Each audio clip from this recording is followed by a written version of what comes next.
হঠাৎ করে আন্তর্জাতিক ক্রিকেট থেকে অবসরের ঘোষণা দিয়েছেন বাংলাদেশের সাবেক অধিনায়ক তামিম ইকবাল। শুক্রবার রাতে দেওয়া এক ফেসবুক পোস্টে তিনি এই কথা জানিয়েছেন। এর আগে 2023 সালের জুলাইতে বাংলাদেশের ক্রিকেট ভক্তদের চমক দিয়ে প্রথমবার আন্তর্জাতিক ক্রিকেট থেকে অবসরের ঘোষণা দিয়েছিলেন তামিম। নাটকীয়ভাবে একদিন পরেই তৎকালীন প্রধানমন্ত্রীর অনুরোধে তিনি ফের ক্রিকেটে ফেরার ঘোষণা দেন।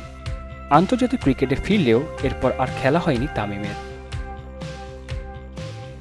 সর্বশেষ ওয়ানডে বিশ্বকাপ দল থেকে তিনি নিজেকে সরিয়ে নেন। অবশেষে অবসরের চূড়ান্ত সিদ্ধান্ত জানিয়ে দিলেন দেশসেরা এই ওপেনার। অবসরের ঘোষণা দিয়ে নিজের ফেসবুক পেজে তামিম লিখেছেন, আন্তর্জাতিক ক্রিকেট থেকে দূরে আছি অনেকদিন ধরেই, সেই দূরত্ব আর ঘুচবে না। আন্তর্জাতিক ক্রিকেটে আমার অধ্যায় শেষ। অনেকদিন ধরে এটা নিয়ে ভাবছিলাম।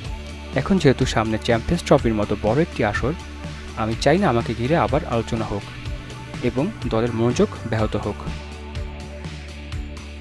আহসানুল হৃদয়, মোনা ডিজিটাল।